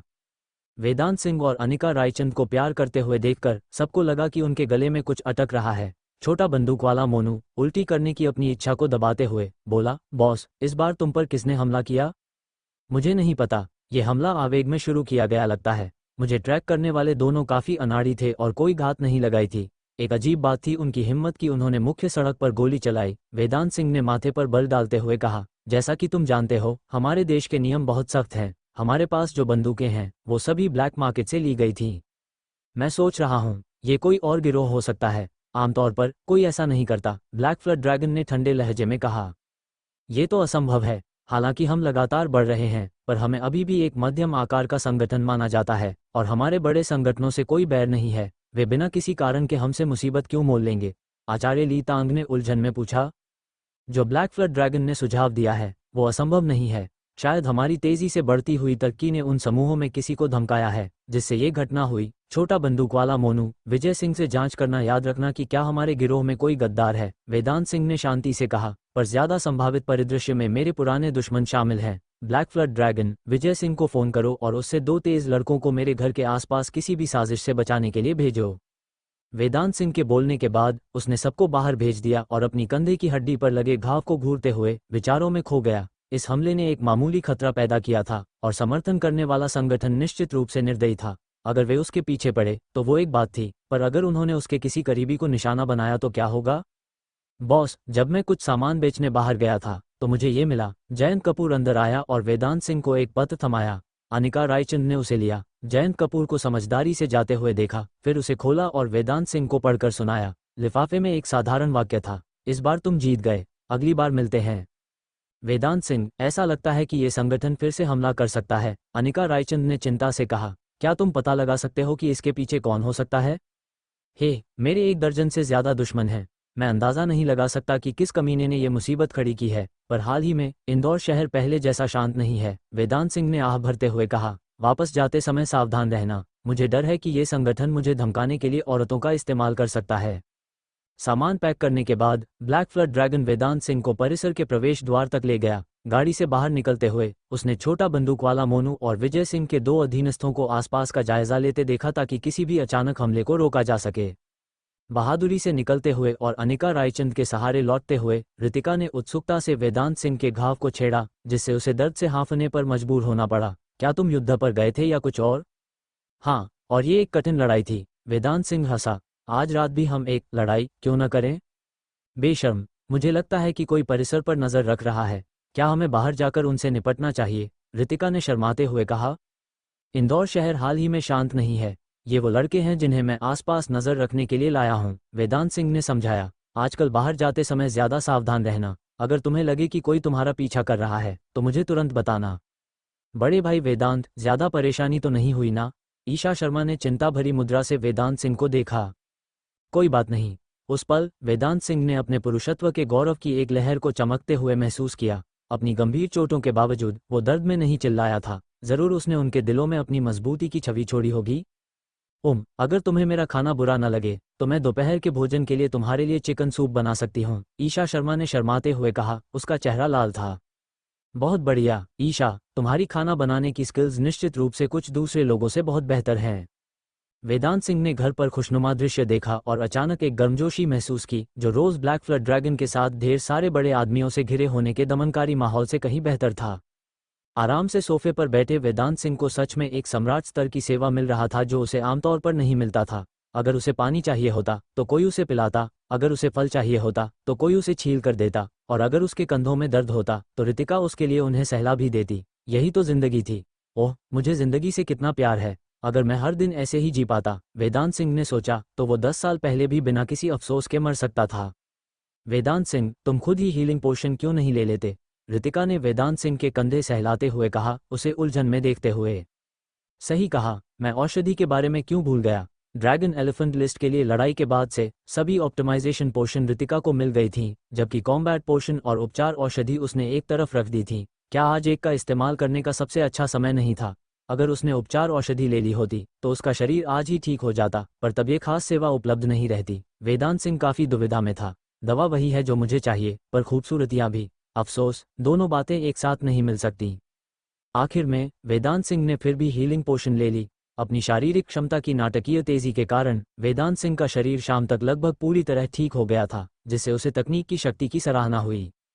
देर शाम रात का खाना खत्म करने के बाद वेदांत सिंह ने औरतों से कहा कि उसकी तबीयत ठीक नहीं है और फिर अपने कमरे में चला गया। कपड़े बदलकर उसने अंदर से दरवाजा बंद कर लिया और एक गुप्त निकास से बाहर निकलने का रास्ता ढूंढा।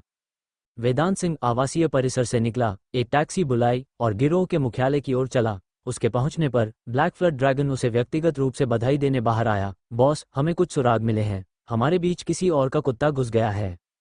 क्या तुमने पता लगा लिया है कि वो कौन है? वेदांत सिंह ने उत्सुकता से पूछा। आखिरकार ये मुद्दा 24 घंटे से भी कम समय पहले उठाया गया था और वो उनकी कार्यकुशलता की गति से चकित था।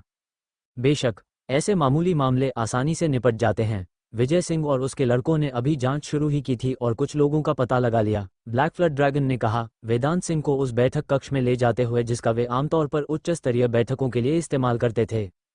वेदांत सिंह बैठक कक्ष के मुखिया की जगह पर बैठ गया, नीचे बैठे लोगों को देखते हुए कहा, उस आदमी को अंदर लाओ। विजय सिंह ने सिर हिलाया, हाथ के इशारे से संकेत किया और कहा, उस छोटे कमीने को अंदर लाओ। कुछ हटे कट्टे आदमियों ने रंजन नाम के एक अधेड़ आदमी को कमरे में धकेला। वो आदमी थोड़ा मोटा था, पर उसकी आंखों में एक दुर्भावनापूर्ण नजर थी। अंदर घुसते ही उसका चेहरा पसीने से भीगा हुआ था, पीला पड़ा हुआ था। वो लगातार अपनी गर्दन और माथे से पसीना पोंछ रहा था, अपनी कमीज की जेब से एक रुमाल निकालकर। वेदांत सिंह ने एक अधीनस्थ से एक कटार ली और उसे अचानक मेज पर टिका दिया, फिर अनायास उस पर झुक गया। उस आदमी को आलस्य से घूरते हुए एक पल बाद रंजन का पसीना और भी ज्यादा बहने लगा और उसने उसे और तेजी से पोंछा। ये देखकर कि वेदांत सिंह उसे अभी भी एक अनिश्चित नज़र से देख रहा था, उसने कांपते हुए कहा, मिस्टर वेदांत, मैंने सच में गिरोह को धोखा देने जैसा कुछ नहीं किया। वेदांत सिंह ने मुंह खोला, जम्हाई ली, मेज से कटार खींची और अपनी कलाई झटकी। कटार रंजन के गाल के पास से सीटी बजाती हुई गुजरी और दीवार में जा धंसी। वेदांत सिंह ने ठंडे लहजे में कहा, मत बोलो। अगर मुझे कुछ जानना होगा तो मैं तुमसे पूछूंगा। बेशक मेरे अपने विचार भी हैं।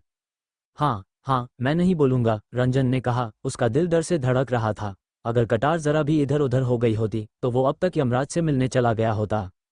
वेदांत सिंह ने मेज से एक पेंसिल उठाई, अपने पैर बैठक मेज पर टिकाए और फिर से विचारों में खो गया। वेदांत सिंह के हाथ में पेंसिल तेजी से घूमती गई और अचानक उसकी ढीली पकड़ के कारण वो उड़ गई। अपना ध्यान फिर से केंद्रित करते हुए वेदांत सिंह ने आदमी पर नजर डाली और उदासीनता से पूछा, क्या तुम्हारे कोई आखिरी शब्द हैं? रंजन चौंक गया और कहा, बॉस वेदांत, मैं आपके प्रति वफादार हूं, धोखाधड़ी का जरा भी संकेत नहीं है। क्या तुम सब खत्म कर चुके हो? वेदांत सिंह ने मुस्कुराते हुए कहा, तुम्हारे दूसरे इरादे हैं या नहीं मैं नहीं जानता और नहीं मुझे परवाह है। मैं तुम्हारे दिल के सारे राज कैसे खोज सकता हूँ? मैं तुम्हारे माता पिता नहीं हूँ जो हमेशा इस बात की चिंता करें कि उनके बच्चे को क्या परेशान कर रहा है। मिस्टर वेदांत, मेरी ज़मीर सूरज और चांद की तरह साफ है। अगर आपको मुझ पर विश्वास नहीं है तो इसे बाहर निकाल कर खुद ही देख लो, रंजन जमीन पर चिल्लाया। तो चलो इसे बाहर निकाल कर देखते हैं, वेदांत सिंह ने उदासीनता से कहा। शब्द हवा में लटके रहे, कमरे में हर कोई स्तब्ध रह गया। रंजन मन ही मन ऐसी टिप्पणी करने के लिए खुद को कोस रहा था। उसने क्यों आशा के साथ वो शब्द कहे? वो सीधे वेदांत सिंह के जाल में फंस रहा था। ये दृश्य अपने आप में हास्यपूर्ण था। क्या टेलीविजन धारावाहिक हमेशा ऐसे ही नहीं चलते थे? एक गद्दार जो ऐसी वफादारी की घोषणा करता है उसे आखिर में हमेशा माफी मिल जाती है। अब कुछ संभावित पर्दे के देवताओं से भी बेहतर तरीके से संवाद बोलने के बाद भी वेदांत सिंह को क्यों विश्वास नहीं हुआ? क्या वो पटकथा का पालन नहीं कर रहा था? बस मजाक कर रहा था तुमसे, वेदांत सिंह जोर से हंसा रंजन के शर्मिंदा हाव भाव पर। वेदांत सिंह ने अपना हाथ बढ़ाया और एक चौकस अधीनस्थ ने तुरंत वेदांत सिंह की उंगलियों के बीच एक सिगरेट रख दी। वो सिर्फ 7 रुपये का सस्ती सिगरेट का पैकेट था, सबसे अच्छा ब्रांड नहीं था, फिर भी वेदांत सिंह ने परवाह नहीं की और उसे अपने मुंह में रखा, जबकि अधीनस्थ ने तुरंत उसे जला दिया। वेदांत सिंह ने एक गहरा कश लिया, घना धुआं छोड़ा और कहा, घर की एक ही कमी है कि तुम जब चाहो धूम्रपान नहीं कर सकते। यहाँ ज्यादा आरामदायक है। जब चाहो धूम्रपान करो, जब चाहो पियो और जब चाहो मारो। वेदांत सिंह का हाव भाव पूरी तरह बदल गया जैसे ही उसने आखिरी शब्द कहे। एक आलसी पड़ोस के लड़के से एक ऐसे राक्षस में बदल गया जिसने अनगिनत जाने ली थी। वेदांत सिंह ने सिगरेट निकाली और रंजन को देते हुए कहा, एक कश लोगे? रंजन के होंठ कांप उठे जैसे ही उसने एक कश लिया। वेदांत सिंह खड़ा हुआ, दीवार से कटार निकाली और कहा, कुछ लोग बस ये नहीं जानते कि उनके लिए क्या अच्छा है। मैं उन्हें अच्छी तरह से रखता हूँ और वे मुझे धोखा देते हैं। तुम्हें क्या लगता है हमें इसके साथ क्या करना चाहिए? अधीनस्थ एक साथ चिल्लाने लगे, इसे नदी में फेंक दो। वेदांत सिंह ने उन्हें शांत करने के लिए हाथ उठाए और कहा, इसे नदी में फेंकना बहुत क्रूर है, बस इसे बाहर ले जाओ और एक कछुआ दबाओ। वेदांत सिंह का चेहरा भावहीन था जैसे ही वो मुड़ा और बैठ गया। रंजन वेदांत सिंह की ओर भागा, उसके पैर पकड़कर रोते हुए, भाई वेदांत, मिस्टर वेदांत, मैं गलत था, मैं सच में गलत था। मैं तो बस उनके बीच धागे खींच रहा था। मैंने आपको या गिरोह को निराश करने जैसा कुछ नहीं किया। रंजन घुटने टेक कर सिर झुकाता रहा, आंसू और बलगम फर्श पर फैल गए। वेदांत सिंह ने उसे घृणा से लात मारी और कहा, तुम्हारी इस छोटी सी धागा खींचने की वजह से शहर में विस्तार करने की हमारी योजना को अब 6 महीने के लिए टालना होगा। क्या तुम्हें अंदाजा है कि इससे हमें कितना मुनाफा खोना पड़ेगा? भाई वेदांत, कृपया मेरी जान बख्श दो। रंजन आगे भागा, चिल्लाते हुए। आज के बाद मैं केवल एक बार ही बातें कहूंगा, वेदांत सिंह ने उदासीनता से कहा। अधीनस्थ तुरंत आगे बढ़े और रंजन को वेदांत सिंह के पैरों से खींचकर अलग किया। ये देखकर कि कोई रास्ता नहीं था, रंजन चिल्लाने लगा, मेरे पुलिस उप प्रमुख डोंग से संबंध है, किसकी हिम्मत है मुझे छूने की? अधीनस्थ पहले तो झिझके, पर वेदांत सिंह उत्सुकता से पास आया और पूछा, तुम्हारे जैसे कमीने का पुलिस उप प्रमुख से क्या लेना देना हो सकता है? मुझे बेवकूफ़ मत समझना सिर्फ इसलिए कि मैं ज़्यादा पढ़ा लिखा नहीं हूँ। मैं मूल रूप से पुलिस उप प्रमुख डोंग के आदमियों में से एक था। उन्हें इंदौर यूनिवर्सिटी के पास गिरोहों से संबंध बनाने के लिए किसी की ज़रूरत थी, तो उन्होंने मुझे भेजा। रंजन चिल्लाया, अपना आखिरी दांव खेलते हुए। अगर ये दांव वेदांत सिंह और उसके गिरोह को सावधान नहीं कर सका तो आज उसकी मौत निश्चित थी। हालांकि उसने मानने से इनकार कर दिया कि यह सब व्यर्थ था। वेदांत सिंह अपनी बीसीओ में दिख रहा था, किसी और कॉलेज के छात्र जैसा लगता था जो इंदौर शहर में लंबे समय से काम कर रहे पुलिस उप प्रमुख के खिलाफ खड़ा नहीं हो सकता था। ये सोचते ही रंजन के चेहरे पर धीरे धीरे शांति लौट आई। उसने ऊपर देखा, वेदांत सिंह का सामना किया और कहा, भाई वेदांत, अगर तुम मुझे आज जाने देते हो तो मैं तुम्हारे लिए एक कनेक्शन बना दूंगा, पर अगर तुम नहीं करते तो हम दोनों में से किसी का भी आसान समय नहीं होगा। क्या तुम मुझे धमकी दे रहे हो? वेदांत सिंह की आंखें सिकुड़ गई जैसे ही उसने रंजन को घूरा। तुम्हें पता होना चाहिए कि मुझे धमकी देना सबसे ज्यादा नापसंद है। नहीं नहीं, ये धमकी नहीं है, बस एक दोस्ताना चेतावनी है, रंजन ने कहा, अब जमीन पर घुटने टेकने की बजाय खड़ा था, वेदांत सिंह की आंखों में देखते हुए। तुम सच में भविष्य के बारे में सोचना चाहिए। तुम अभी भी जवान हो, तुम हमेशा इस अंधेरे समाज में गंदा खेल खेलना तो नहीं चाहोगे, है ना? तुम्हारे लिए ये कनेक्शन बनाने के बाद शायद तुम हमारे गिरोह को एक कंपनी में बदल सकते हो जिसमें तुम जनरल मैनेजर होगे। मैं तुम्हारी ऐसी तैसी कर दूंगा, वेदांत सिंह ने ठंडे लहजे में कहा, रंजन को जमीन पर लात मारते हुए। क्या मैंने कहा था कि तुम खड़े हो सकते हो? क्या मैंने उसे बताया था कि वो बस खड़ा हो सकता है? वेदांत सिंह की नज़र के नीचे अधीनस्थों ने अपना सिर झुका लिया। वेदांत सिंह रंजन के सीने पर पैर रखते हुए कहा, मुझे सबसे ज्यादा गद्दारी नापसंद है। मैं तुमसे निपटने वाला हूं, तुम इसके बारे में क्या कर सकते हो? मुझे सबसे ज्यादा नफरत उन कमीनों से है जिनकी अपनी कोई शक्ति नहीं होती और फिर भी वे अपने शक्तिशाली कनेक्शनों का प्रदर्शन करना पसंद करते हैं। याद रखना, अपनी अगली जिंदगी में कभी ऐसे व्यक्ति मत बनना। उसे ले जाओ और कछुआ दबाओ। भाई वेदांत, मैं गलत था, मैं सच में तुम्हारे लिए कनेक्शन बना सकता हूँ, मैं कर सकता हूँ, रंजन ने गिड़गिड़ाया जैसे ही उसे बिना किसी झिझक के घसीटकर बाहर ले जाया गया। वेदांत सिंह अपनी कुर्सी पर वापस बैठ गया और एक सिगरेट जलाते हुए कहा, उसके जैसे लोगों के लिए ऐसे ही निपटना चाहिए। कितनी भी बातचीत या मीठी बातें समस्या का समाधान नहीं करेगी, केवल शक्ति ही उन्हें घुटने टेकने और दया की भीख मांगने पर मजबूर कर सकती है। बॉस, कछुआ दबाना का क्या मतलब है? अधीनस्थों में से एक ने पूछा, सामने आते हुए।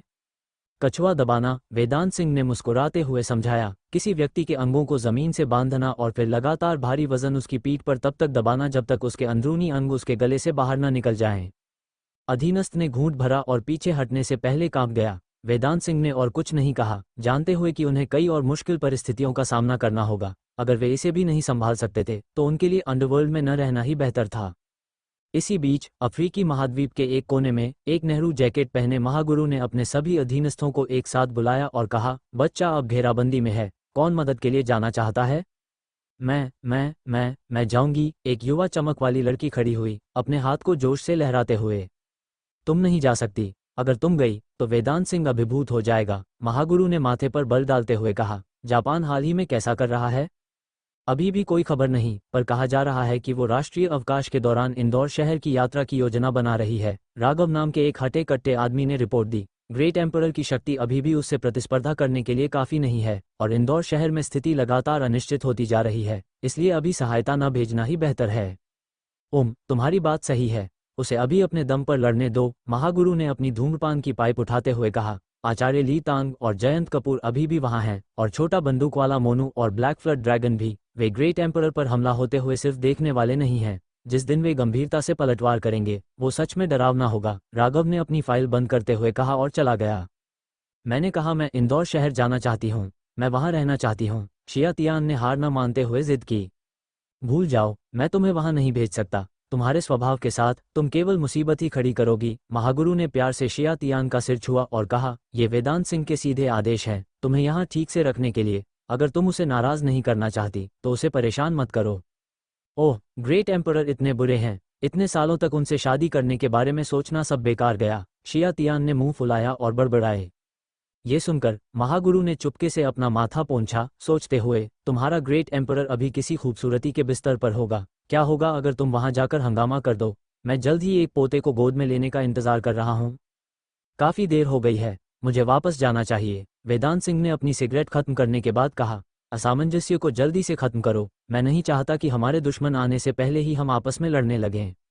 मेरी गाड़ी ले लो, जयंत कपूर ने पेशकश की। तुम्हारी गाड़ी को अभी भी छोटा बंदूक वाला मोनू द्वारा गंभीरता से ठीक किया जाना है। जब उसने तुम्हारी गाड़ी को खराब होते देखा तो वो ऐसे परेशान हुआ जैसे उसकी पत्नी मर गई हो।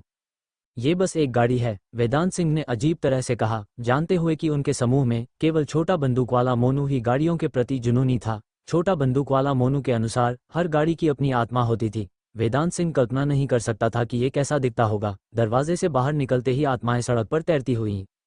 गाड़ी खड़ी करने की जगह पहुंचकर वेदांत सिंह ने देखा कि जयंत कपूर आज एक लैम्बोर्गिनी लाया था। गाड़ी के ढांचे को छूते हुए वेदांत सिंह ने चिल्लाया, इस पर तुम्हारा बहुत खर्च हुआ होगा, है ना? क्या तुमने इसे मॉडिफाई करवाया है या तुम्हें मुझसे करवाना है? बस फॉक्स के यहाँ कुछ छोटे मोटे बदलाव किए हैं। अगर तुम्हें पसंद है तो तुम इसे ले सकते हो। मुझे सच में स्पोर्ट्स कार में ज्यादा दिलचस्पी नहीं है, पर एक औरत जो मुझे अपना दामाद बनाना चाहती थी, उसने चाबियां मेरे हाथ में थमा दी। जयंत कपूर ने बेबसी से कंधे उचकाए।